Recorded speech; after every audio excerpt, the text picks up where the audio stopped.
নবী করিম সাল্লাল্লাহু আলাইহি সাল্লাম বলেছেন, আল্লাহর আকাশের নিচে জমিনের উপরে খাদিজার মতো উত্তম মহিলা আর নাই।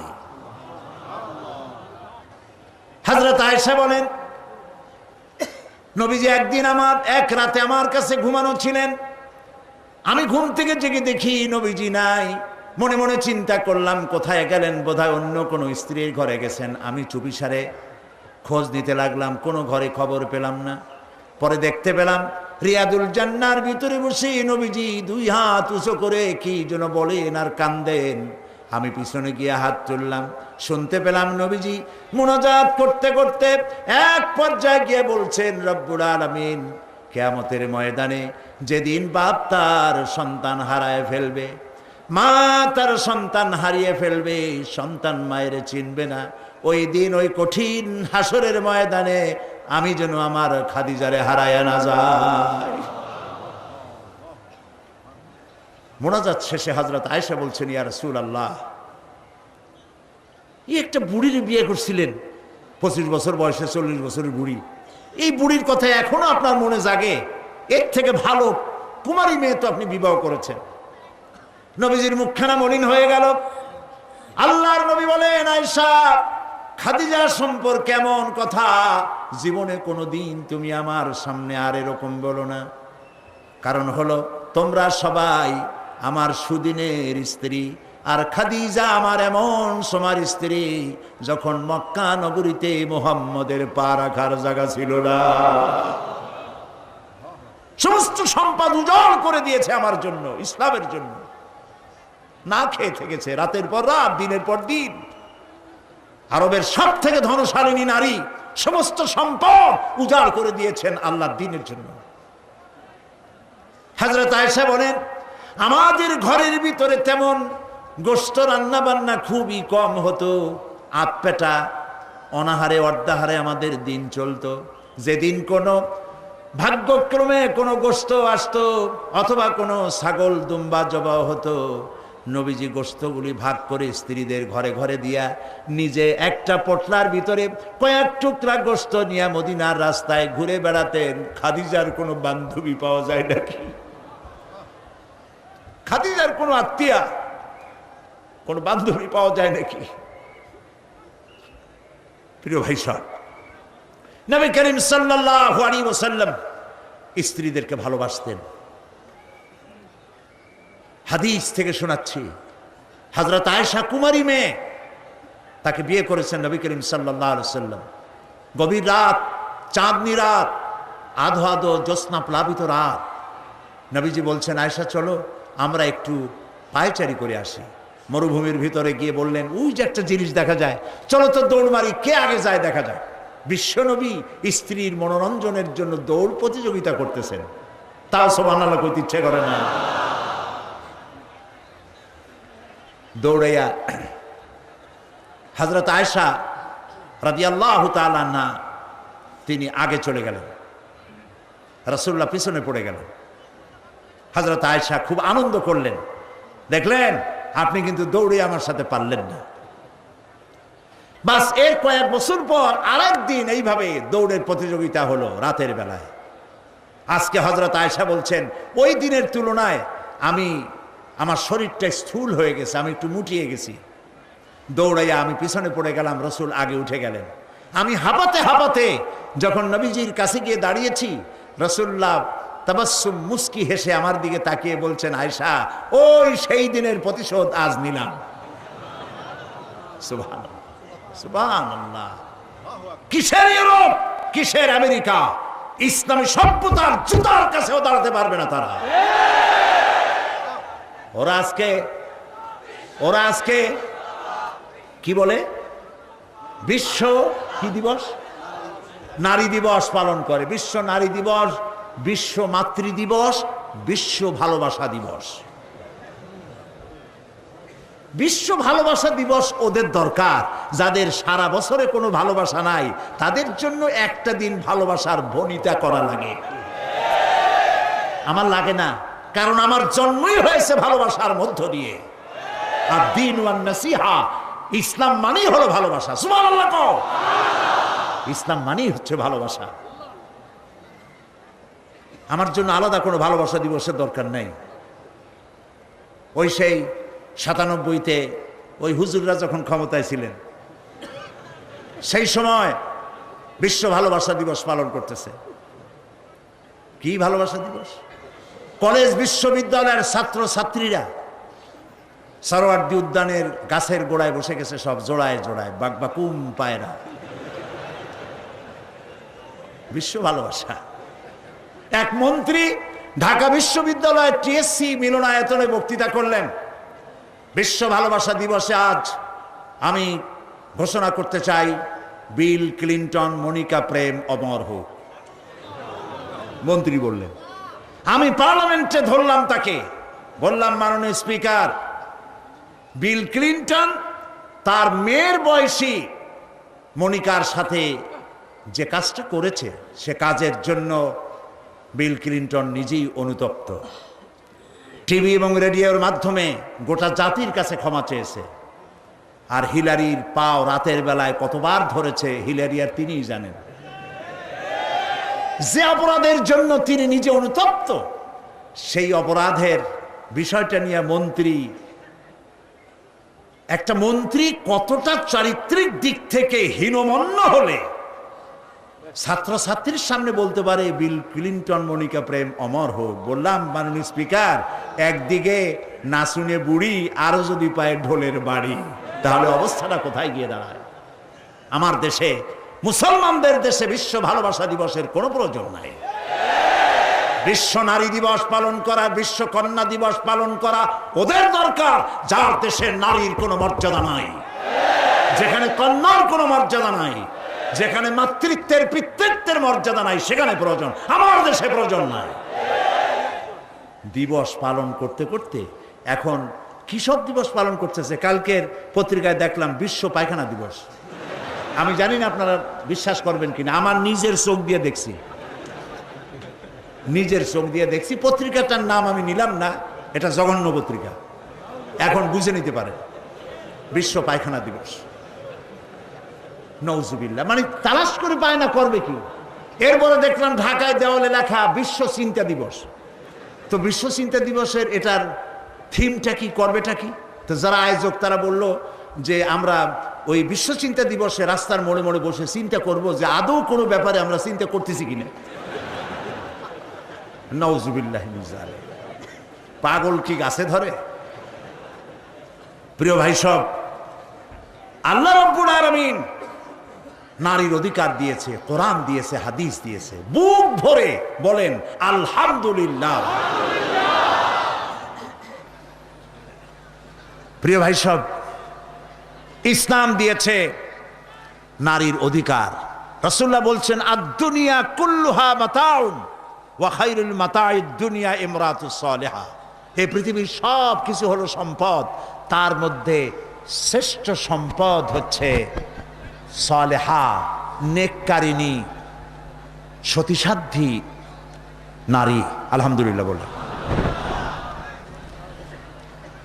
আল্লাহর নবী বলেন, আমার কাছে তিনটি জিনিস প্রিয়, নামাজ আমার কাছে প্রিয়, সুগন্ধ আমার কাছে প্রিয়, আর স্ত্রী আমার কাছে প্রিয়। সুবহানাল্লাহ, এই তিনটি জিনিস আমার কাছে প্রিয়। আপনার স্ত্রীকে আপনি তো এই জন্য তাকে সম্মান করবেন, ভালোবাসবেন, অনেক কারণ আছে। একটা কারণ তো এই, যেই রাস্তা দিয়ে আপনি জাহান্নামে যেতেন, সেই রাস্তায় আপনার স্ত্রী প্রহরীর মতো রাত দিন দাঁড়িয়ে আছে, সেখানে ব্যাখ্যা দেওয়ার কোনো প্রয়োজন নেই। সুতরাং আপনার স্ত্রীকে আপনি ভালোবাসবেন এবং তাকে আপনি সম্মান দিবেন। ইসলাম নারীকে অর্থনৈতিক অধিকার দিয়েছে, বলেছে ফাতুহুন্না উজুরাহুন্না ফরিদা, ফরজরূপী দায়িত্ব হিসাবে মহারণার টাকা আদায় করে দাও। এখন মহারণার টাকা আদায় করা হয় না, এখন বিবাহ মজলিসগুলিতে বলা হয় মহারণা কত?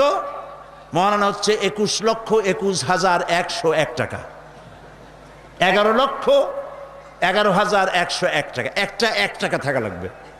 কোথায় পাইছেন এটা? একটা 1 টাকা থাকা লাগবে। আর এই যে মহারণা বাঁধা হয়, এই মহারণার টাকা আদায় করা অধিকাংশ ক্ষেত্রে আদায় করা হয় না। কথা ঠিক কিনা? কথা ঠিক কিনা? বরং উল্টা মহারণা আদায় করে নেয়। কারণ বলেন, পাত্রপক্ষ। পাত্রপক্ষ মহারণা আদায় করে নেওয়ার সময় আদায় করার জন্য ঘটক, এগুলোরে কি বলে? ঘটক। কোন কোন এলাকায় এদেরকে উচ্চনাক বলা হয়। এদের কাজ হলো পরস্পরের মধ্যে বিবাহ দিতে গিয়ে মিথ্যা কথা বলা, উচ্চনাক। তো এরা বলে যে অমুকের ছেলে অমুকের মেয়ের বিবাহ হবে, ছেলেকে দিতে হবে কি? ছেলেকে দিতে হবে ল্যান্ড ক্রুইজার, ছেলেকে দিতে হবে গুলশানে বাড়ি, 10 লক্ষ টাকা ক্যাশ, মঙ্গল গ্রহে অফিস। বলে ছেলে লেখাপড়া জানে কি? কই কলেজের বারান্দা দিয়ে কয়েকদিন ঘুরে টুরে আসছে, গলায় সোনার সেন্টেনও আছে, মাথায় ভাল্লুকের মতো চুলও আছে। এরপরে এইভাবে করে এক অপাত্রে মেয়েদেরকে দেওয়ার ব্যবস্থা হয় টাকা পয়সার বিনিময়। মহারানাটা ওরা নিয়ে গেল।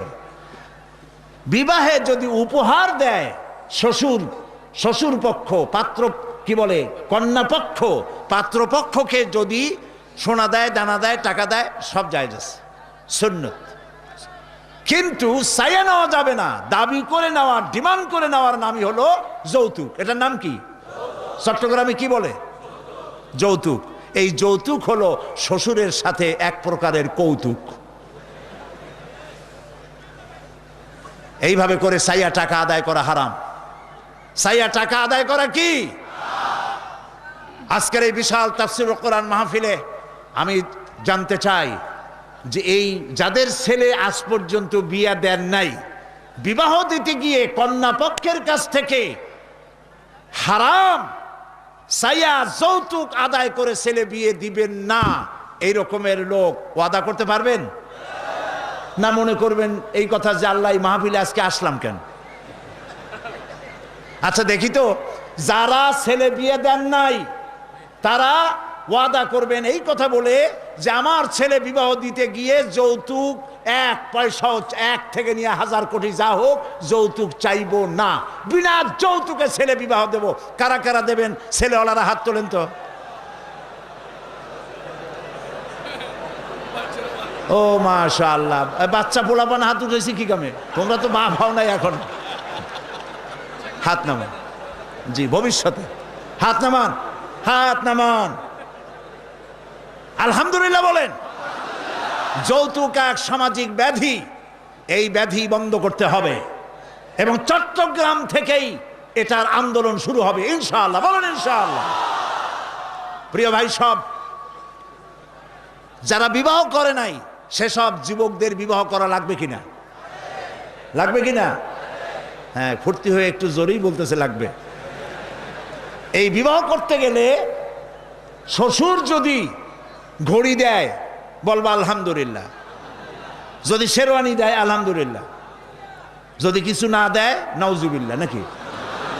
তাও আলহামদুলিল্লাহ। বরং তুমি কেন ফকিরের ছেলে ফেলে না তো? তোমরা যুবকদের বলতেছি, ফকিরের বলাবান না তো। তো বউ ওই কি বলে, যারে বিবাহ করবা সেই শ্বশুর বাড়ির টেলিভিশন না হইলে দেখা যাবে না তুমি কি খয়রাতির পোলা। যদি এখন তো দেখতেই হয়, তো বউয়ের বাপের কাছ থেকে টেলিভিশন না নিয়া মসজিদ গুলার সামনে শুক্রবার দিন থাল পাতে বসে যাইও। তাও কন্যা পক্ষের কাছ থেকে চাইয়া নিবা না। কিছু দিলে আলহামদুলিল্লাহ, না দিলেও বিনা যৌতুকে নিজের পায়ে দাঁড়াইয়া চাকরি করে বিয়ে করবা। চাকরি কামাই রোজগার না করিয়া নিজে বাপের হোটেলে খাও, আরো একজন আনিয়া মেহমান বানাইও না।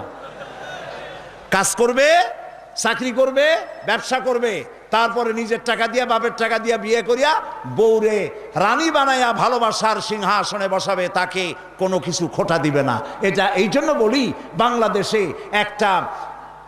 একটা কি বলে ওটাকে, যৌতুকের একটা গরু দেওয়া হয় নাই, টেলিভিশন দেওয়া হয় নাই বলে গরুর মতো পিটিয়ে স্ত্রীকে হত্যা করা হয়েছে। হাজারো ঘটনা বাংলাদেশে আছে। বিনা যৌতুকে বিয়ে করবে যে সব বীর তরুণ চট্টলার যুবকের এবার হাত উঁচু করে দেখা। ও মাশাআল্লাহ, এখন তো দেখা যায় কেউ বিয়ে করে নাই।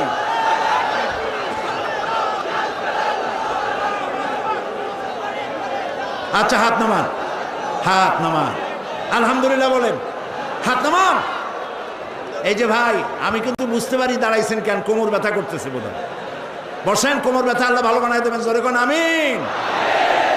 আরে ভাই বসতে বলছি তো, বসেন। কোমর ব্যথা হলে তো আমারও করবে, আমি তো বসা। বসেন, সবাই বসেন। প্রিয় ভাই সব, তাহলে একটি বড় রকমের অপরাধ থেকে চট্টগ্রামকে মুক্ত করার জন্য আন্দোলন শুরু করা হলো, বলেন আলহামদুলিল্লাহ।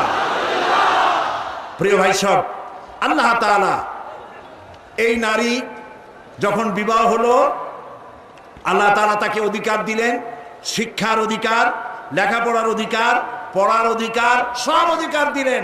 এরপরে দিলেন তাকে মা বানায় দিলেন। কদিন পরে কি হয়ে গেল? মা হয়ে গেল। সুবহানাল্লাহ। এখন কিন্তু ইজ্জত আরো বাড়লো। মা হওয়ার পর ইজ্জত কি হইল? আরো বেড়ে গেল। আল্লাহর নবীর কাছে প্রশ্ন করা হয়েছে। এক সাহাবী এসে বলছেন, সালা রাজুলুন ইয়া রাসূলুল্লাহ মান আহাক্কুন নাস বিহুসনি সাহাবাতি ক্বালা উম্মুক ক্বালা সুম্মা মান ক্বালা উম্মুক ক্বালা সুম্মা মান ক্বালা উম্মুক ক্বালা সুম্মা মান ক্বালা আবুক। সুবহানাল্লাহ। একজন এসে নবীজির কাছে প্রশ্ন করলেন, ইয়া রাসূলুল্লাহ, মানুষের ভিতরে আমি কার যত্ন করব, কার খেদমত করব, কার সাথে ভালো ব্যবহার করব, আমার কাছে সব থেকে ভালো ব্যবহার কে পেতে পারে? নবীজি বললেন, তোমার মা। সাহাবী প্রশ্ন করলেন, তারপরে কে? রাসূলুল্লাহ বললেন, তোমার মা। তারপরে কে? তোমার মা। তারপরে কে? তোমার পিতা। পিতার চাইতে মায়ের মর্যাদা আল্লাহ পাক কয় গুণ বাড়ালেন? সবাই বলেন কয় গুণ? 3 গুণ আল্লাহ বাড়ায় দিলেন। আল্লাহ রাব্বুল আলামিন কোরআনের কারীমের ভিতরে বলেছেন, ওয়াকাদা রাব্বুকা আল্লা তা'বুদু ইল্লা ইয়াহু ওয়া বিল ওয়ালিদাইনি ইহসানা। তোমার রবের পক্ষ থেকে চূড়ান্ত ফয়সালা হয়েছে যে আল্লাহর ইবাদত করার পর মা বাপের ইহসান করবে। সুবহানাল্লাহ। আর আমার দেশের লোকেরা কি বলে, কি করে লক্ষ্য করতেছেন আপনারা? আল্লাহ বলেন কি আর বান্দারা করে কি? আল্লাহ বলছেন মা বাপের খেদমত করো। আমার ইবাদতের পরে আল্লাহর পরেই স্থান কার? চিল্লায় বলেন। আমাদের লোকেরা বোঝে না, না বুঝা চলে যায় ভালো কোনো খাবার, ভালো কোনো ফল কোনো হজরত, কোনো পীর সাহেবের দরবারে নিয়ে হাজির করলে, হ্যাঁ দেন, পীর সাহেবকে হাদিয়া দিবেন, দেন, কিন্তু আগে দিবেন মায়েরে। আপনার কাছে, সন্তানের কাছে সব থেকে বড় পীর হচ্ছে মা। বলেন সব থেকে বড় পীর কে? মা আর বাবা। মা আর এই দুজন হচ্ছে আপনার কাছে সব থেকে বড় পীর। পীর সাহেবের দোয়া কবুল হবে কি হবে না, আলেম সাহেবের দোয়া কবুল হবে কি হবে না, সন্দেহ আছে। 50-50, দোয়া কবুল হইলেও হইতে পারে, না হইলেও না হইতে পারে। কিন্তু মা বাপ যদি দোয়া করে, আল্লাহর দরবারে দোয়া মঞ্জুর হয়ে যায়, 100% দোয়া কবুল হয়ে যায়। সুবহানাল্লাহ বলে। প্রিয় ভাই সব, আল্লাহ রাব্বুল আলামিনের নবী বলেন, মা বাবা যখন দোয়া করে সন্তানের জন্যে, যখন দোয়া করে, বন্দুক দিয়া গুলি করলে সেই গুলি তার লক্ষ্য বস্তুর কাছে যেতে যত না দেরি হয়, মা বাপের দোয়া বা বদদোয়া আল্লাহর দরবারের থেকে দ্রুত গতিতে চলে যায়। মাকে খাওয়াও। বুড়া মা আছে না? বলেন আছে না? মা যখন বুড়া হয়ে যায়, বউয়ের কথা মতো সন্তান মায়ের সাথে খারাপ ব্যবহার করে, মুখ মলিন করে থাকে, কথা বলে না, আর মনে মনে বলে, প্রকাশ্য বলে, অনেকের সামনে বলে, বুড়ি মরে না কেন? নাউজুবিল্লাহ। বলেন নাউজুবিল্লাহ। তুমি কারে মরতে বলো? কারে মরতে বলো? তোমার মা, তোমার যখন অসুখ হয়েছে, যত্ন করেছি, বুকের সাথে আগলায় ধরেছে, সারা রাত শেয়ারে বসে বসে, বিদ্যুৎ ছিল না ঘরে, কেরোসিনের ল্যাম্প জ্বালায়া, চেরাগ জ্বালায়া কোরআন শরীফ তেলাওয়াত করেছে। আর শেষ রাতি দুইখানা হাত রব্বুল আলামিনের দরবারে তুলে দিয়ে কেঁদেছে, রব্বুল আলামিন আমার বাঁচাধনকে আমার জীবনের বিনিময় আল্লাহ তুমি বাঁচাইয়া দাও। যে মা বললেন আমার জীবনের বিনিময় আমার ছেলে তুমি বাঁচাও, মেয়েরে বাঁচাও, সেই ছেলে বড় হইয়া বউয়ের পাগল হইয়া বলে বুড়ি মরে না কেন? নাউজুবিল্লাহ, নাউজুবিল্লাহ। মাকে সম্মান করুন, মাকে ভালোবাসুন। আল্লাহ রাব্বুল আলামিন বলেন ওয়াওয়াসাইনাল ইনসানা বিওয়ালিদাইহি ইহসানা হামালাতুহু উম্মুহু কুরহা ওয়া ওয়াদাআতুহু কুরহা ওয়া হামলুহু ওয়া ফিসালুহু 30 শাহরা। আমি সমগ্র মানব গোষ্ঠীকে উপদেশ দিচ্ছি, তোমরা তোমাদের ওসিয়ত করছি, তোমরা তোমাদের মা বাপকে সম্মান করো। তোমার মা তোমাকে গর্ভধারণ করেছে অত্যন্ত কষ্টের সাথে, ডেলিভারি করেছে অত্যন্ত কষ্টের সাথে, আর 30টা মাস বুকের দুধ দিয়ে তোমারে মানুষ করছে। সুবহানাল্লাহ, সুবহানাল্লাহ। প্রিয় ভাই সব, মা বাপ যদি হাত তোলে চোখ দিয়া পানি পড়ে দোয়া কবুল হয়ে যাবে। সুবহানাল্লাহ। এই যে হযরত বাইজিদ বুস্তামি রহমতুল্লাহ আলাইহের এই দরগায় আপনারা যান, হযরত বাইজিদ বুস্তামি যখন ছোট্ট ছিলেন তার মা অসুস্থ, গভীর রাত্রে মা জেগে বলছে বাবা আমি তো পানির পিপাসায় শেষ হয়ে যাচ্ছি, একটু পানি পান করাও। বাচ্চা দেখলেন ঘরের মধ্যে পানি নাই, বাইরে কোথার থেকে পানি জোগাড় করলেন, এসে দেখেন মা ঘুমায় গেছে। শীতের রাত, বাচ্চা দাঁড়ায় আছে পানি নিয়ে। ফজরের সময় মায়ের ঘুম ভেঙেছে, তাকিয়ে দেখে বাইজিদ দাঁড়ানো। বাইজিদ তুমি দাঁড়ানো কেন, কাঁপতেছো কেন? ছেলে বলছে মা আপনি পানি চাইছিলেন। তা পানি চাইছিলাম, তা কি হয়েছে? তা আমি তো ঘরে পানি পাইনি, দূরে গিয়ে পানি আনছি, আনি দেখে আপনি ঘুমাই গেছেন, আমারই উঠাও নাই কেন? আপনার ঘুমের ক্ষতি হবে। তা তুমি নিজে ঘুমাও নাই কেন? এই জন্য যে আপনি জায়গায় যদি আবার পানি চান আর সময় মতো না দিতে পারি তাহলে তো আপনার কষ্ট হবে। সেই জন্য মা আমি দাঁড়ায় রয়েছি, আপনি পানি খাবেন, সেই পানি নিয়ে। বাইজিদের মা হযরত বাইজিদকে বিছানার উপরে আরাম করে শোয়াই দিয়া উজু করে নিজে নামাজ পড়লেন। নামাজ আদায় করে দুইখানা হাত আল্লাহর দরবারে তুলে ধরে বলেন রব্বুল আলামিন আমি বাইজিদের মা, আমার ছোট্ট বাইজিদ আমার জন্য যে কষ্ট করেছে আজ, তার এই কষ্ট দেখে আমার কলিজা ঠান্ডা হয়ে গেছে। আমি মা হয়ে আমার বাইজিদের জন্য দোয়া করি রব্বুল আলামিন আমার বাইজিদকে তুমি সুলতানুল আরিফিন বানায়া দাও। দোয়া মঞ্জুর হয়েছে না হয় নাই? সুবহানাল্লাহ। প্রিয় ভাই সব, এই জন্য মা বাপকে সম্মান করতে হবে, মহব্বত করতে হবে এবং তাদের জন্য দোয়া করতে হবে। দোয়াটা আল্লাহ শিখাই দিয়েছেন। এমনকি মা বাবার সামনে চোখ মোটা করে কথা বলবে না, চোখ মোটা করে মা বাবার সামনে কথা বলবে না। আল্লাহ ইচ্ছা করলে চোখ অন্ধ করে দিতে পারেন। পীরের সামনে যত গিয়ে মহব্বত করে ঘাড় কাট করে বসো, তোমার বড় পীর, তোমার মা, তোমার বাবা, তাদেরকে শ্রদ্ধা করো, সম্মান করো, কলজা দিয়ে মহব্বত করো।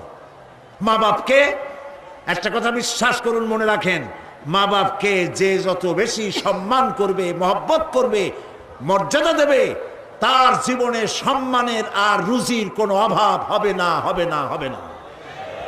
আল্লাহ তাআলা বাড়ায় দেবেন। সুবহানাল্লাহ। আল্লাহ দোয়া শিখাই দিচ্ছেন বান্দারে, মা বাবার সামনে শক্ত করে কথা কইস না, ওয়াকুল লাহুমা কাওলান কারীমা, মা বাবার সাথে সম্মান সূচক কথা বলো আর আমার কাছে দোয়া করো। কি বলে? আল্লাহ রাব্বুল আলামিন দোয়া শিখাই দিচ্ছেন, রব্বিরহামহুমা কামা রাব্বায়ানি সাগীরা। সবাই পড়েন রব্বিরহামহুমা কামা রাব্বায়ানি সাগীরা। আবার পড়েন রব্বিরহামহুমা কামা রাব্বায়ানি সাগীরা। আল্লাহ তাআলা শিখাই দিলেন বান্দারে দোয়া কর, আয় আমার রব, আমার মা বাপ আমাকে যেমন ছোটবেলায় স্নেহের করে লালন পালন করেছে, মাবুদ গো তুমি আমার মা বাপকে সেইভাবে তোমার রহমত করে লালন পালন করো। আল্লাহ দোয়া শিখাই দিচ্ছেন। এই দোয়া প্রত্যেক নামাজের পর আপনারা পড়বেন। মনে থাকবে ভাই? জোরে বলেন, মনে থাকবে? আল্লাহ যেন আমাদেরকে মনে রাখান, আমরা বলি আমিন। প্রিয় ভাই সব, মা হিসাবে আল্লাহ তাআলা এই মর্যাদা বৃদ্ধি করে দিলেন। নারীর তিনটা স্তর বললাম, কন্যা, বধূ, মাতা। তিনও স্তরে ইসলাম যে মর্যাদা দিয়েছে, এর থেকে বেশি মর্যাদা পৃথিবীতে কেউ দিতে পারে নাই। এখন এই নারীদেরকে যাদের এত মর্যাদা আল্লাহ দিলেন, মর্যাদা তো এত বাড়াই দিলেন, সন্তানের জান্নাত মায়ের পায়ের তলে ঢুকাই দিলেন। সুবহানাল্লাহ বলেন, সুবহানাল্লাহ বলবেন না? মেয়ে লোকের মায়ের পায়ের তলে তার সন্তানের বেহেশত আল্লাহ ঢুকাই দিলেন। সম্মান করো, মর্যাদা করো। যারা মা বাবার সাথে বেয়াদবি করছো, আজকের রাতে মায়ের কাছে গিয়ে, বাপের কাছে গিয়ে পাও দুটো জড়ায় ধরো আর বলো, আব্বা আম্মা আমি তো ভুল করছি, বেয়াদবি করছি, বুঝি নাই, আল্লাহর রাস্তায় আমারে মাফ করে দেন। মাফ করে দেবে না? দিবে। মা বাবার চাইতে সন্তানের জন্য কল্যাণকামী কে আছে? বউর কথা মতো খবরদার কখনো মা বাবার সাথে নাফরমানি করবেন না। মনে থাকবে? মনে থাকবে? আল্লাহ তাআলা মনে রাখার তৌফিক দিক, আমরা বলি আমিন। প্রিয় ভাই সব, এই নারীকে সম্মান দিয়ে আল্লাহ তাআলা বলেছেন নারীরা যেন পর্দায় থাকে। কুল লিল মুমিনাতি ইয়াগুদুদনা মিন আবসারিহিন, মেয়ে লোকদেরকে বলা হয়েছে, মুমিনা নারী তোমরা তোমাদের চক্ষুকে পর পুরুষ থেকে নিম্নগামী করে রাখো।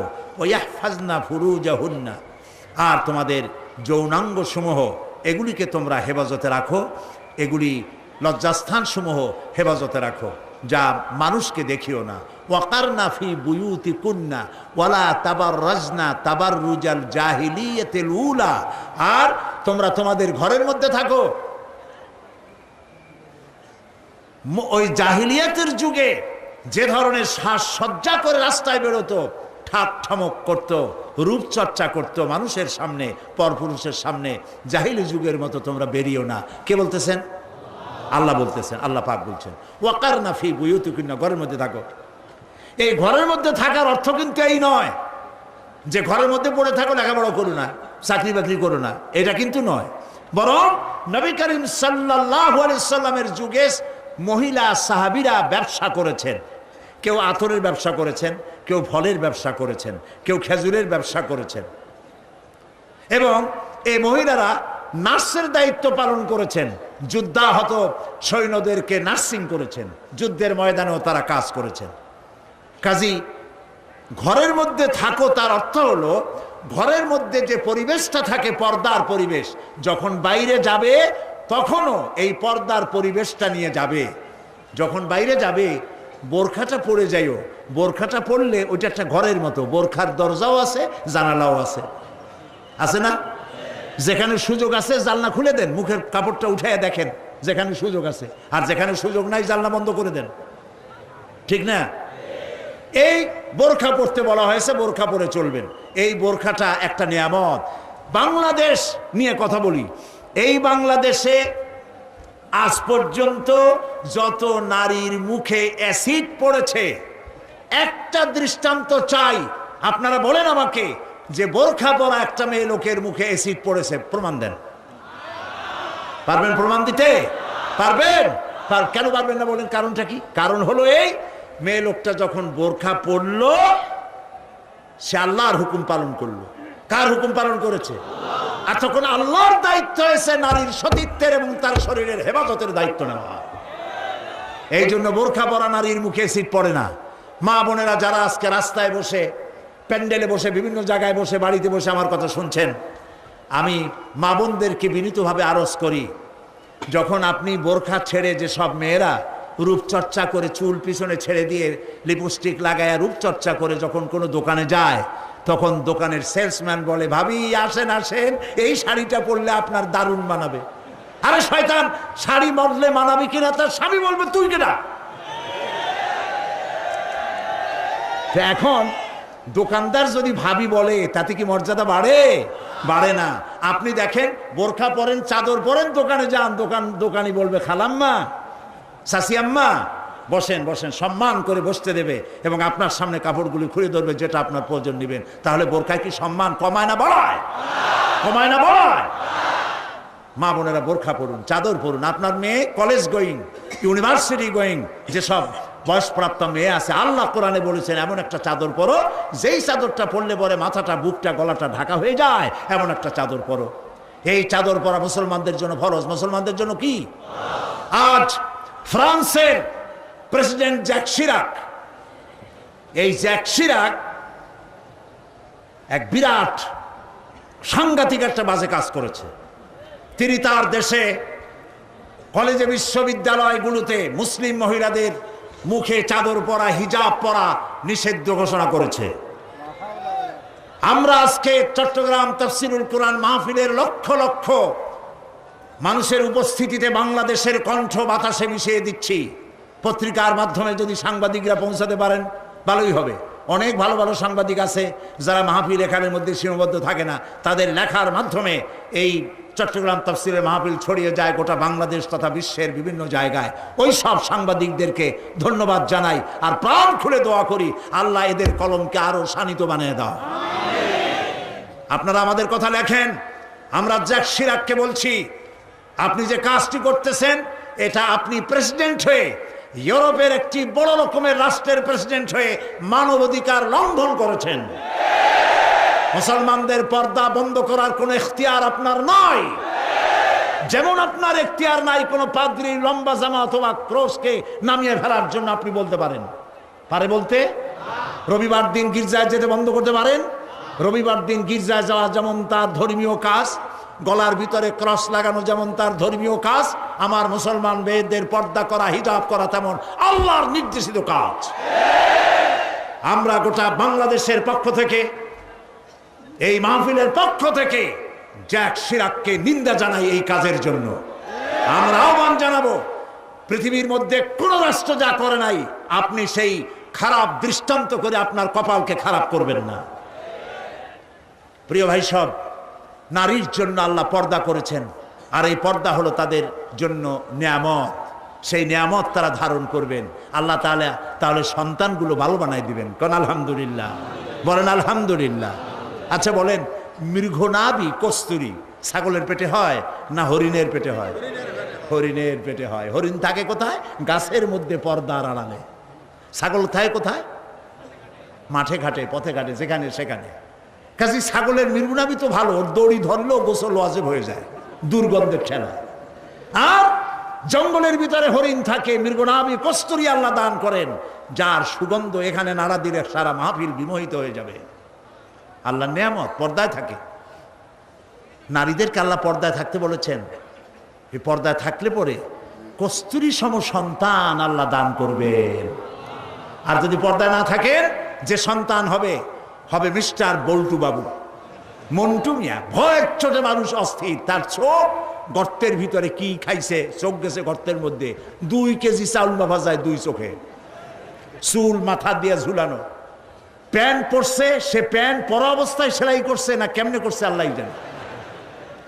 জুতার মধ্যে এত বড় বড় লোহা বটন লাগানো, গলায় এত বড় মোটা সেন। জাহান্নামের আগেই সালাসিলা ও আগলালাম ওয়া সাইরা, জাহান্নামের শিকল আগেই পড়ছে গলায়।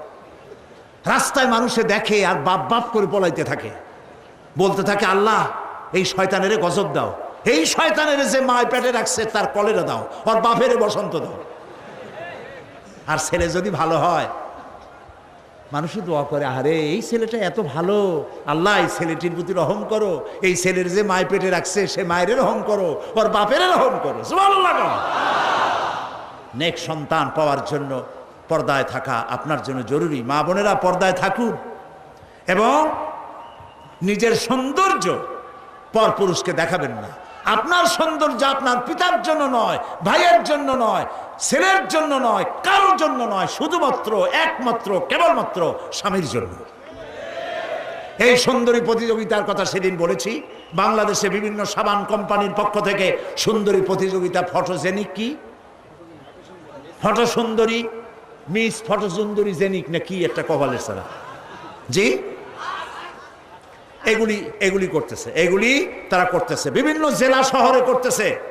প্রিয় ভাই সব, আমি সেদিন বলেছি, আজকে লক্ষ লক্ষ লোক, সকলকে বলি, মিস বাংলাদেশ অথবা ফটোজেনিক সুন্দরী প্রতিযোগিতা যেখানে হবে সেখানেই বাধা দিবেন।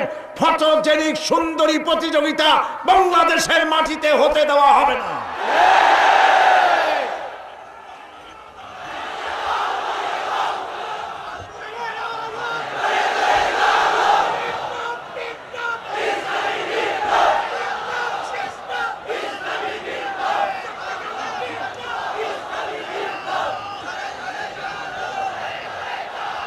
তারা একটু একটু করে আগাচ্ছে, আমরা সহ্য করি, কদ্দূর দেখাচ্ছে। আপনারা যদি কথা না বলেন তাহলে এরপর মিস বাংলাদেশ শুরু হবে। মিস বাংলাদেশ এখনো করতে পারে নাই, সাহস পায় নাই, এখন ছোট্ট ছোট্ট করে করতেছে, এরপরে মিস বাংলাদেশ করবে। নির্লজ্জ যারা নারীর সুন্দরী প্রতিযোগিতা যারা করে, যারা বিচারক, নারীর সৌন্দর্যের, শরীরের অঙ্গ প্রত্যঙ্গের মাপ নিয়ে সৌন্দর্যের বিচার যারা করে, শয়তানের চাইতেও নিকৃষ্ট তারা, লম্পট, লুচ্ছা।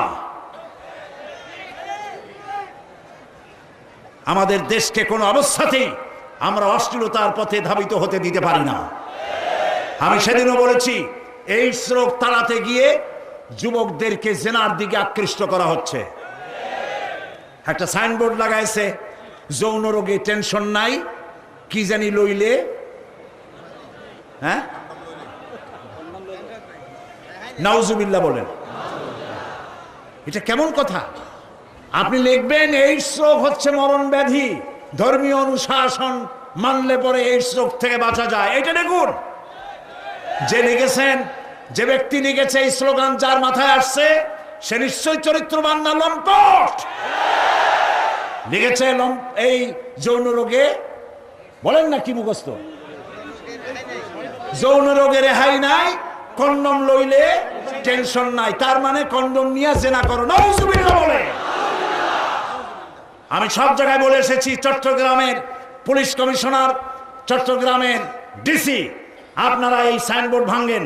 আপনারা যদি এই সাইনবোর্ড না ভাঙেন, আমি জনগণকে বলবো, জনগণ এই এইডসের সাইনবোর্ডকে ভেঙে গুড়িয়ে দাও।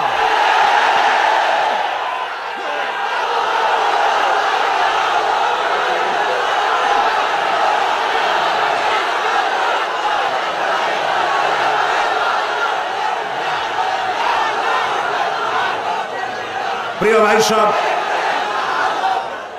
আমরা কখনো আইন হাতে নিতে চাই না, কিন্তু আমার জাতি চরিত্র ধ্বংস হলে আমরা বসে থাকবো না। আমরা কথা বলবো, আমরা আমাদের বিবেককে কারো কাছে বিক্রি করি নাই। কথা বলবো পার্লামেন্টে, সিংহের মতো গর্জন করব ময়দানে, জীবন দিয়ে দিয়ে আল্লাহর কোরআনকে প্রতিষ্ঠা করবো ইনশাআল্লাহ।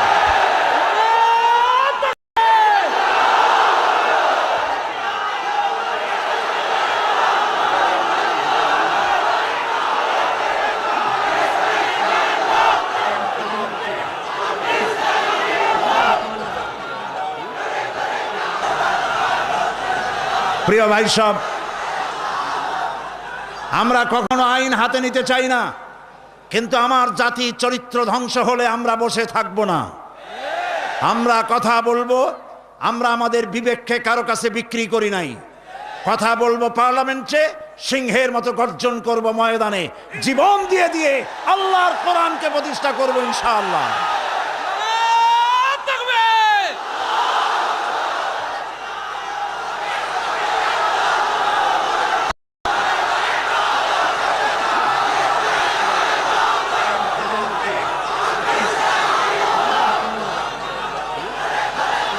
প্রিয় ভাই সব, বসুন। সুতরাং নারীকে পর্দায় থাকতে হবে এবং এই পর্দার আচরণ করতে হবে। মহিলাদের কর্মসংস্থানের বিষয়টাও ইসলাম পরিষ্কার বলে দিয়েছে। মেয়েরা কাজ করতে পারবে, কোনো অসুবিধা নাই, চাকরি করবে, লেখাপড়া করবে। নবী করিম সাল্লাল্লাহু আলাইহি ওয়াসাল্লামের স্ত্রী আমাদের মা হযরত আয়েশা রাদিয়াল্লাহু তাআলা আনহা হাজার হাজার সাহাবীদের উস্তাদ ছিলেন, হাদিস শিখিয়েছেন, ফিকহ শিখিয়েছেন, সুবহানাল্লাহ বলে, কোরআন শিখিয়েছেন। যুদ্ধের ময়দানে প্রধান সেনাপতিত্বের দায়িত্ব পালন করেছেন পর্দার ভেতরে থেকেই।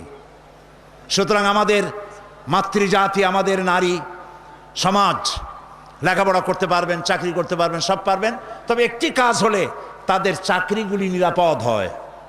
সে কাজ হচ্ছে দেশের সবগুলি আমি প্রস্তাব করেছিলাম, প্রস্তাবটা এখনো গৃহীত হয়নি। আমি বলেছি মহিলাদের জন্য আলাদা মেডিকেল কলেজ করার জন্য, কারণ মহিলা মেডিকেল কলেজ হলে পরে আমাদের দেশে যত পুরুষ ডাক্তার আছে সেই পরিমাণ মহিলা ডাক্তার নাই। মহিলাদের এমন অনেক রোগ হয় যা স্বামীর কাছে বলতেও তারা লজ্জা করে। ডাক্তার তো ভালো, এই জন্য মহিলা ডাক্তার বেশি প্রয়োজন। আর এজন্য বহু মেধা শক্তি সম্পন্ন মেয়েরা কোএডুকেশন বলে মেডিকেল কলেজগুলিতে ভর্তি হতে চায় না। মহিলা মেডিকেল কলেজ হলে তারা স্বাচ্ছন্দ্য ফিল করে। আমি প্রস্তাব দিয়ে রেখেছি, আপনারা দোয়া করুন যেন সেটা হয়। এখন সমস্ত গার্মেন্টস ফ্যাক্টরি, সমস্ত প্রাইমারি স্কুল এবং হসপিটালের মহিলা হসপিটাল, মহিলা ক্লিনিক ইত্যাদি এগুলি যদি মহিলাদের দায়িত্বে দিয়ে দেওয়া হয় তাহলে মহিলারা নিরাপদে চাকরি করতে পারেন। বিশেষ করে সমস্ত প্রাইমারি স্কুলগুলি পুরুষ মাস্টারদেরকে অন্যত্র কাজ দিয়া সমস্ত প্রাইমারি স্কুলগুলি যদি মহিলাদের হাতে ছেড়ে দেওয়া হয়, মহিলা শিক্ষয়িত্রীদের কাছে, তাহলে ছেলেরাও মায়ের মতো আদর পায়া শিখবে আর মায়েরাও নিরাপদে সতীত্ব সম্ভ্রম বজায় রেখে তারা চাকরি করতে পারবে। এরকম একটি চিন্তা চলছে, আপনারা দোয়া করেন যেন আল্লাহ তাআলা এই ব্যবস্থা করে দেন। প্রিয় ভাই সব, আরেকটি কথা, এখানে একটি মসজিদ আছে কোথাও, কাদিয়ানীদের একটা মসজিদ। কোন জায়গায় নাম বলেন? আহমদিয়া চকবাজার। এইখানে একটা মসজিদ আছে কাদিয়ানীদের, বাইতুল বাসেত মসজিদটার নাম। মুসলমানেরা জানে না বলে সেখানে নামাজ পড়তে যায়। মনে রাখবেন, কাদিয়ানীরা যে মসজিদ বানায় ওইটা মসজিদ না, এটা উপাসনালয়। কাদিয়ানীদের মসজিদে মুসলমানদের নামাজ হবে না, হবে না, হবে না। কারণ গোলাম মোহাম্মদ কাদিয়ানী কাফের, আর তাকে যারা নবী মানে তারাও কাফের। তাদের সাথে মুসলমানদের না না না, থামেন, এই যে বসেন। আমি কিন্তু এই গরম স্লোগান পছন্দ করি না। কি জ্বালায় পোড়াই দেবেন আপনি? জ্বালানো পোড়ানোর মধ্যে আমরা নাই। আমরা আছি, হক কথা বলি। তাদের অধিকার আছে দেশে থাকার, যেমন হিন্দু, খ্রিস্টান, বৌদ্ধ সকল জাতি যেমন এখানে সাম্প্রদায়িক সম্প্রীতি নিয়ে আছে, কাদিয়ানীরাও সেভাবে থাকবে। তবে তারা থাকবে অমুসলিম হিসাবে, মুসলমান হিসাবে অবশ্যই নয়। তাদের উপাসনার গায়ে কেউ হাত দেবে না, মনে থাকবে এই কথা।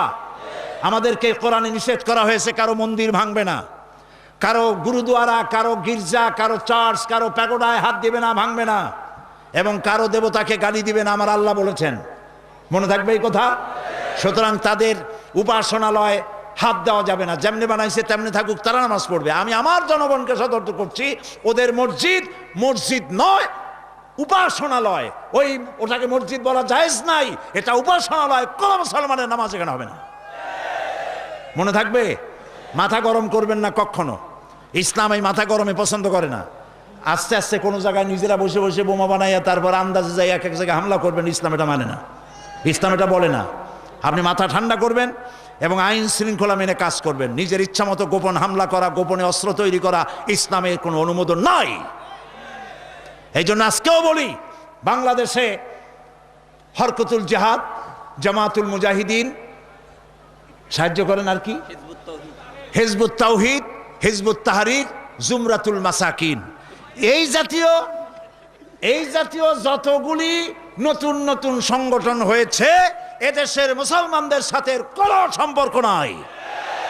এগুলারে যেখানে পাবেন সেখান থেকে ধরে পুলিশে ধরিয়ে দিবেন।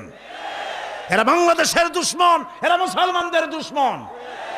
আমার দেশের সাম্প্রদায়িক সম্প্রীতি বিনষ্ট করে এবং বোমাবাজি করে এই দেশকে বদনাম করে আমেরিকাকে তারা দাওয়াত করতে চায়, তারা বুশকে দাওয়াত করতে চায়। কাজী হিজবুত তাহরীর, হিজবুত তাওহীদ, হরকতুল জিহাদ, জামাতুল মুজাহিদিন মুসলমানদের সাথে কোনো সম্পর্ক নাই। যেখানে পাও সেখানে ধরো, গরুর দড়ি দিয়া বান্ধিয়া পুলিশে হ্যান্ডওভার করো। মনে থাকবে। আল্লাহ মনে রাখার তৌফিক দিন।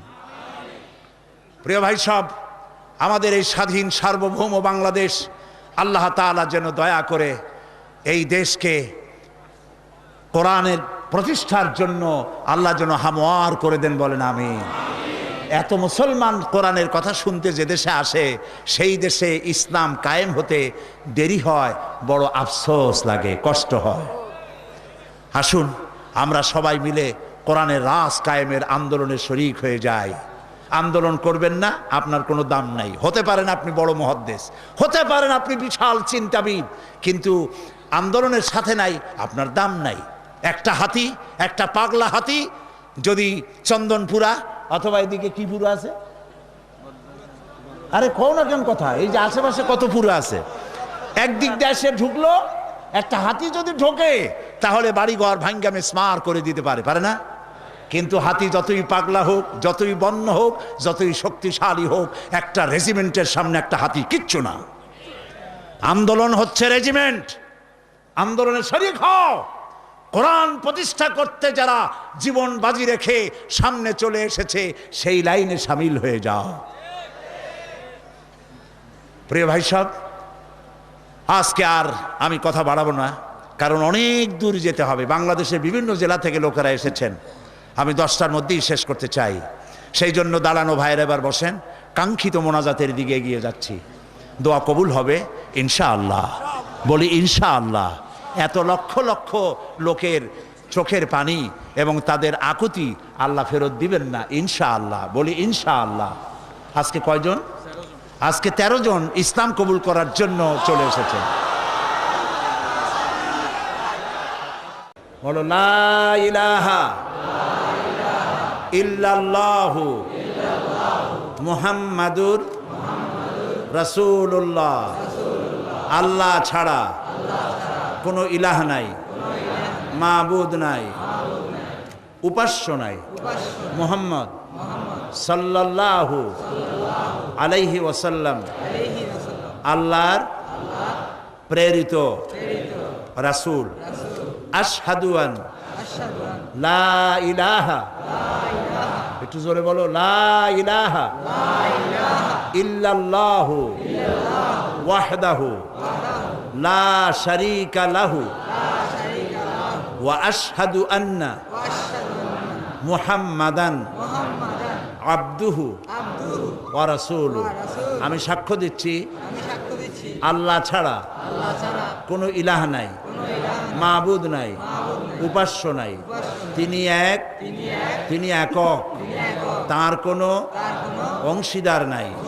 আমি সাক্ষ্য দিচ্ছি মুহাম্মদ সাল্লাল্লাহু আলাইহি ওয়াসাল্লাম আল্লাহর বান্দা এবং তার প্রেরিত রাসূল। তোমরা সবাই এদিকে ফিরে বলো আসসালামু আলাইকুম।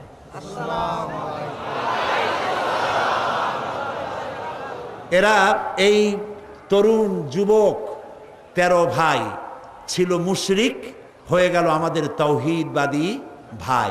আমাদের কি হইল? সবাই বলেন আলহামদুলিল্লাহ। মহিলারা ভেতরে কালেমা উচ্চারণ করেছেন, আর আমি এই বিশাল লক্ষ লক্ষ জনতার পক্ষ থেকে এই 13 মর্দ মোমেন যারা এখন আমাদের তাওহীদবাদী ইসলামী ভাই, আমি তাদেরকে বুকে আলিঙ্গন করে নিচ্ছি।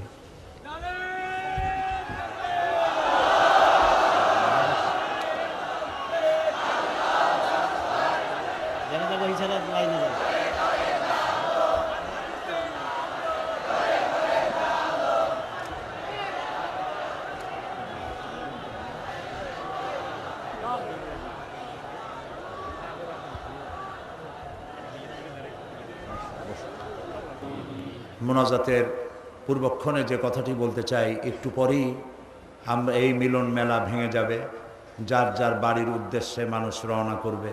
আল্লাহ সকলের ফিরে যাওয়াটা নিরাপদ করে দিন। আমি আপনাদেরকে অনুরোধ করব যে ওয়াজ শোনার, তাফসীর শোনার যে মন আমাদের আছে, সেই পরিমাণ নামাজের মন নাই। এই জন্য 5 ওয়াক্ত নামাজ সঠিকভাবে আদায় করবেন, নামাজ কখনো ছেড়ে দিবেন না। বিশেষ করে জওয়ান যুবক যারা আছে, ছাত্র, তরুণ, যুবক, আমি তাদেরকে বলবো, চরিত্র একটি মহাসম্পদ। যখন চরিত্র থাকে না তখন সে মানুষ থাকে না, শয়তানের চাইতে নিকৃষ্ট হয়ে যায়। আমি সমস্ত তরুণ যুবকদেরকে, যাদেরকে আমি আমার চোখের সামনে দেখতে পাচ্ছি, এই মাহফিলে 2% যদি বৃদ্ধ মানুষ থাকে, 98% তরুণ যুবকে ভরা এই মাহফিল। আমি সকল যুবকদেরকে, ছাত্র তরুণ যুবকদের প্রতি আহ্বান জানাবো, আমাদের জীবনের সাথে সম্পৃক্ত প্রিয় জীবন আদর্শ যার নাম ইসলাম, এই ইসলামের পতাকাকে উড্ডীন করার জন্য ইসলামী আন্দোলনে শরিক হওয়ার সকলের প্রতি আমি আহ্বান জানাই। সকলের চরিত্র ভালো করে ইসলামের দিকে এগিয়ে আসার আহ্বান জানাচ্ছি। এবং কোরআনকে জানার জন্য, কোরআনকে বোঝার জন্য আমি বারবার বলেছি তাফহিমুল কোরআন কেরার জন্য তাফহিমুল কোরআন ফি জিলালিল কোরআন, এই তাফসিরগুলি আপনারা কিনবেন। আজকে যখন যাবেন, শত শত দোকান, 3 শতাধিক দোকান এখানে বসেছে বই কেতাব নিয়ে, এগুলি আপনারা নেবেন। আর এইখানে যে আমি তাফসির করেছিলাম 25 বছর হলো, এর মধ্যে একবার তাফসির করেছিলাম সূরা আসরের উপরে। হযরত ইমাম শাফি রহমতুল্লাহ আলাইহি বলেছেন, সূরা আসর যদি কেউ বোঝে আর আমল করে, তাহলে জান্নাতে যাওয়ার জন্য এই ছোট্ট সূরাটি যথেষ্ট হয়ে যায়। সুবহানাল্লাহ। 5 দিন আলোচনা করেছি একটি সূরার, ছোট্ট সূরাটি, তাও শেষ করতে পারি নাই। সেটি গ্রন্থবদ্ধ আকারে এসেছে, নাম রেখেছে তাফসিরে সাঈদী সূরা আসর। সমস্ত দোকানগুলিতে পাওয়া যাবে, আপনারা নিয়ে যাবেন এই তাফসিরটি, তাফসিরে সাঈদী সূরা আসর। আর সর্বশেষ আমি আজও বলি যে আমি মোমেন ব্যক্তি তো সেই যে নিজের জন্য যা পছন্দ করে অন্যের জন্য তাই পছন্দ করে। সুতরাং আমি জামাত ইসলামী করি, এবং কেন করি এই প্রশ্ন বহু জায়গায় আছে যে পীর মুরিদি ছাড়িয়ে দিয়া এটা করলাম কেন। আমি সেই জবাব লিখিত আকারে দিয়েছি, আমি কেন জামাত ইসলামী করি। এটা আমার লেখা একটা বই। এই বইয়ের ভিতরে আমি দেখিয়েছি যে খেলাফত এবং মুলুকিয়াতের ব্যাপারে, সাহাবীদের ব্যাপারে, নবীদের ব্যাপারে, ইসমতে আম্বিয়ার ব্যাপারে যে সমস্ত কথা আমাদের বিরুদ্ধে বলা হয়, সেই কথাগুলি যে যৌক্তিক নয়, এই কথাগুলি এর মধ্যে এসছে। সুতরাং যারা জামাত করেন তাদের জন্য প্রয়োজন, আর যারা করেন না তাদের জন্য প্রয়োজন, অন্তত জবাবগুলি জানতে পারবেন। আর আমি কেন করি এই দলটি, তাও আপনারা বুঝতে পারবেন। আল্লাহ যেন তৌফিক দেন, এটাও পাওয়া যাবে প্রত্যেক দোকানে, আপনারা নেওয়ার চেষ্টা করবেন। প্রিয় ভাই সব, সর্বশেষ আমার আরজ আপনাদের কাছে, নামাজ কেউ ছেড়ে দিবেন না। 5 ওয়াক্ত নামাজ আমরা আদায় করব সহিভাবে, কারণ বুখারী শরীফে এসেছে কিয়ামতের দিন সর্বপ্রথম প্রশ্ন হবে নামাজ পড়েছো কিনা। প্রথম প্রশ্ন আল্লাহ করবেন নামাজ। প্রথম প্রশ্ন কি হবে? নামাজ পড়ে। যার নামাজ কবুল হবে জীবনের সমস্ত নেক আমলগুলি কবুল হবে, যার নামাজ কবুল হবে না সব বরবাদ হয়ে যাবে। আল্লাহ তাআলা আমাদের জন্য নামাজি বানান, আমরা বলি আমিন। নামাজ জীবনে আর ছাড়বো না, এই ওয়াদা কি করা যাবে ভাইরা? করা যাবে ওয়াদা? দুটি হাত উঁচু করেন, বলেন ইয়া আল্লাহ, তোমার পবিত্র নামে তোমাকে সাক্ষী করে ওয়াদা করছি, শপথ করছি, আল্লাহ তাআলা যতদিন পর্যন্ত মালাকুল মউত আমার মাথার কাছে না আসতেছে, ততদিন পর্যন্ত ফরজ নামাজ, ফরজ রোজা আর ছেড়ে দেব না, আর ছেড়ে দেব না, আর ছেড়ে দেব না। আল্লাহ তাআলা আমার আজকের এই ওয়াদা আমার মৃত্যু পর্যন্ত কবুল করে নাও, আমিন ইয়া রাব্বাল আলামিন। আমরা আল্লাহ তাআলাকে একটু স্মরণ করে নেই, আমার সাথে আপনারা পড়েন সুবহানাল্লাহ, আলহামদুলিল্লাহ, লা ইলাহা ইল্লাল্লাহ, সুবহানাল্লাহ, আলহামদুলিল্লাহ, লা ইলাহা ইল্লাল্লাহ, সুবহানাল্লাহ, আলহামদুলিল্লাহ, লা ইলাহা ইল্লাল্লাহ, সুবহানাল্লাহ, আলহামদুলিল্লাহ, লা ইলাহা ইল্লাল্লাহ, সুবহানাল্লাহ, আলহামদুলিল্লাহ, লা ইলাহা ইল্লাল্লাহ। ইয়া আল্লাহ, ইয়া রহমান, ইয়া রহিম, ইয়া হাইয়ু, ইয়া কাইয়ুম। সবাই পড়েন ইয়া আল্লাহ, ইয়া রহমান, ইয়া রহিম, ইয়া হাইয়ু, ইয়া কাইয়ুম, ইয়া আল্লাহ ইয়া রহমান ইয়া রহিম ইয়া হাইয়্যু ইয়া কাইয়্যুম ইয়া আল্লাহ ইয়া রহমান ইয়া রহিম ইয়া হাইয়্যু ইয়া কাইয়্যুম আল্লাহুম্মা আমিন। আমিন। এই মুহূর্তে মনে পড়ে গেল আমাদের জনম দুঃখিনী মা আব্বার কথা মনে পড়ে গেল। আজ আর কেউ নাম ধরে ডাকে না।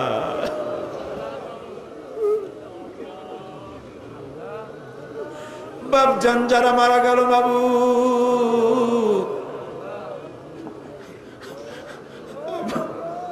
আব্বার কবরটাকে আব্বাকে জান্নাতুল ফেরদাউস নসিব করে দাও বাবু। আমাদের মানুষ বানাবার জন্য কত কষ্ট করেছেন আল্লাহ তাআলা। ধান বিক্রি করে, সুপারি বিক্রি করে, নারকেল বিক্রি করে বই কিতাব কিনে দিছে। আল্লাহ আব্বাকে বেহেশতে পৌঁছায় দাও রব্বুল আলামিন। আমাদের জনম দুঃখিনী গর্ভধারিণী মা,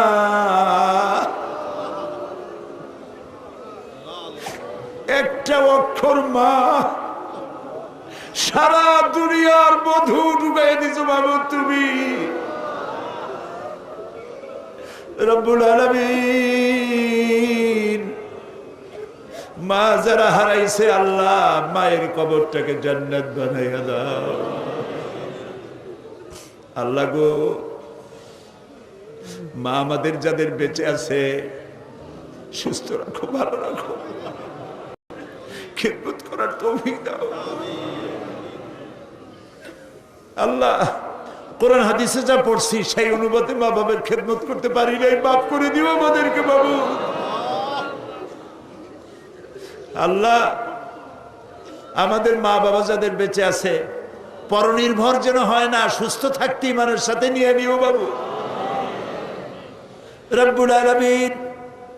আমাদের দাদা দাদি, নানা নানি, শ্বশুর শাশুড়ি, আত্মীয় স্বজন যারা দুনিয়া থেকে বিদায় হয়ে গেছে মাবুদ, তুমি যদি শাস্তি দাও কেউ ঠেকাইতে পারবে না। আর তুমি যদি রহম করো কৈফিয়ত কারো কাছে দেওয়া লাগবে না আল্লাহ। তুমি তাদেরকে মাফ করে দাও রব্বুল আলামিন। আজকে দোয়া করি আমরা যখন স্বাধীন বাংলাদেশের বুকে লক্ষ লক্ষ মানুষ একত্রিত হয়ে তোমার কাছে দোয়া করতেছি মাবুদ, এই সময় ইরাকের মুসলমানেরা খাবার পায় না, থাকতেও পারে না। ও আল্লাহ,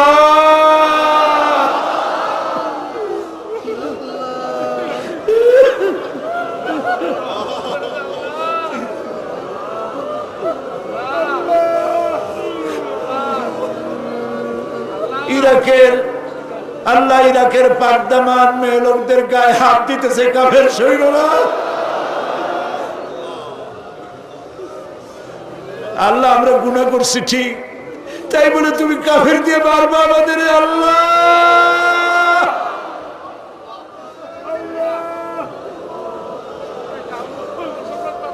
আল্লাহ আল্লাহ ইরাকের মুসলমানদেরকে স্বাধীনতা ফিরায় দাও।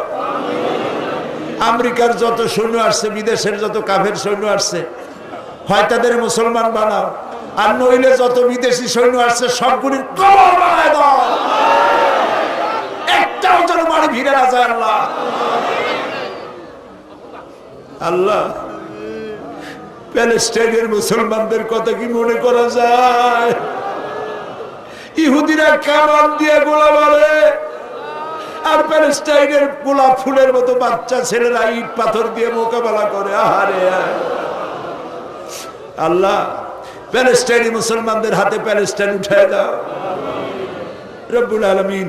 কাশ্মীর, চেচনিয়া, বসনিয়া আল্লাহ স্বাধীনতাকামী মুসলমানদেরকে আল্লাহ তুমি দেশ স্বাধীন করে দাও রব্বুল আলামিন।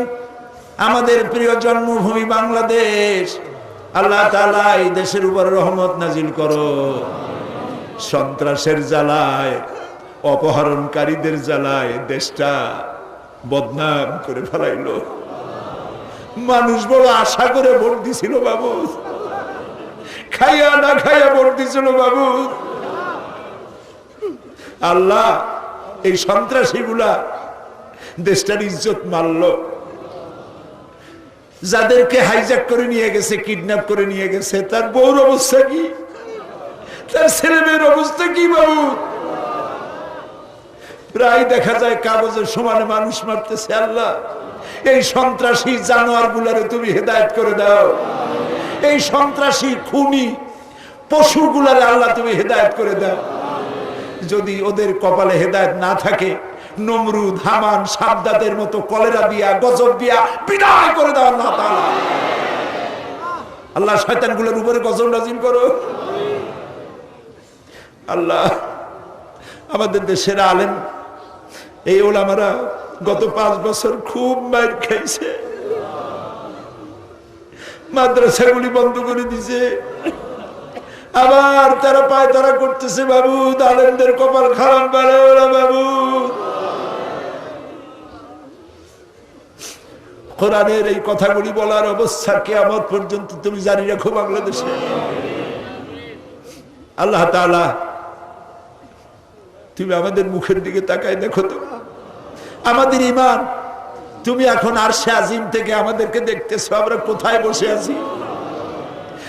মাবুদ, তোমার আরশে আজিম থেকে একটু দেখো তো,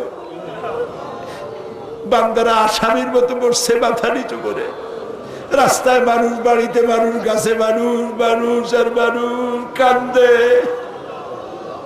রবের কাছে কাঁদতেছে, মালিকের কাছে কাঁদতেছে, খাজা বাবার কাছে কান্দি না, দুনিয়ার কোন খাজা বাবায় কান্দি না, মন্ত্রীর কাছে কান্দি না, আকাশ আর জমিনের মালিকের কাছে কান্দিছি। মাবুদ, আমাদের দোয়া কবুল করো। রব্বুল আলামিন, 3000 বছর বসে জাহান্নামের আগুন তুমি উত্তপ্ত করেছো। রক্ত মাংসের শরীর নিয়ে আমরা জাহান্নামের আগুনে জ্বলতে পারবো না। আল্লাহ, জাহান্নামের আগুন আমাদের জন্য হারাম বানায় দাও। প্রিয় ভাই, সব মাথা নিচু করেন, চক্ষু বন্ধ করেন, যার যা বলার আছে কান্দেন আর বলেন, যার যার নিজের কথা বলেন, দোয়া কবুল হবেই ইনশাআল্লাহ, হবেই ইনশাআল্লাহ। যার যার কথা নিজেরা বলেন আল্লাহর কাছে। আল্লাহ সাইদি সাহেবের হায়াত আমিন, আল্লাহ সাইদি সাহেবের হায়াত আমিন, আল্লাহ তাকে সুস্থ করে দাও আমিন, আল্লাহ তার যত রকমের অসুবিধা আছে আল্লাহ তুমি সব অসুবিধা দূর করো আমিন, সমস্ত রোগ থেকে তাকে শিফা দাও আমিন। আল্লাহ তাআলা, অনেক কিছু চাইতে পারলাম না, আমরা তো বোকা, চাইতেও জানি না। আল্লাহ, তোমার নবীরা যা যা চাইছেন তোমার কাছে, আমাদের সেইগুলো দিয়ে দাও। আর তোমার নবীরা যা যার থেকে বিরত থাকছেন, পানা চাইছেন, আমরাও সেই সব বিষয় পানা চাই। সোজা কথা। আল্লাহ তাআলা, তোমার নবীরা যা যা চেয়েছেন আমাদের সব দিয়ে দিবা। আল্লাহ তাআলা, আমাদের যাদের যে অভাব আছে অভাব দূর করে দাও। আল্লাহ তাআলা, যারা ঋণগ্রস্ত ঋণ পরিশোধ করার তৌফিক দান করে দাও, ব্যবসা বাণিজ্য বরকত দাও। আল্লাহ, আমার এই দেশটা খুব গরিব দেশ বাবু। আল্লাহ তাআলা, এই গরিব দেশটির সমস্ত নদী, খাল, বিল, সমুদ্র ভরা মাছ দাও, জমিন ভরা ফসল দাও, গাছ ভরা ফল দাও, মানুষের কলিজা ভরা ঈমান দাও। আল্লাহ তাআলা, ঈমান দিয়ে আমাদের কলিজা ভরে দাও। আল্লাহ, আমাদের যুবক সম্পদ, যুবকরা আমাদের সম্পদ, ছাত্র যুবক সকলকে দিনদার, ঈমানদার, পরেজগার বানায় দাও। আল্লাহ, বাংলাদেশটাকে যারা শয়তান বানাতে চায়, বাংলাদেশটাকে যারা খারাপ বানাইতে চায়, ধর্মনিরপেক্ষ বানাইতে চায়, তাদের হাত থেকে বাংলাদেশ আল্লাহ তুমি রক্ষা করো। আল্লাহ, তোমার এই কোরআন, এই কোরআনের আইন আমরা দেখতে চাই, আমাদের জীবনের বিনিময়ে, রক্তের বিনিময়ে বাংলাদেশের কোরআনের আইন আল্লাহ তুমি দয়া করে চালু করে দাও। প্রিয় ভাই সব, আরেকটা দোয়া চাই শেষ করি। আমি আপনাদের এক নগণ্য গোলাম, হয়তো একদিন শোনা যাবে সাইদি নাই। আমি তো দীর্ঘদিনের জন্য আসি নাই, একদিন আমাকে যেতেই হবে। আমি দোয়া করি এই মাহফিল যেন কিয়ামত পর্যন্ত থাকে।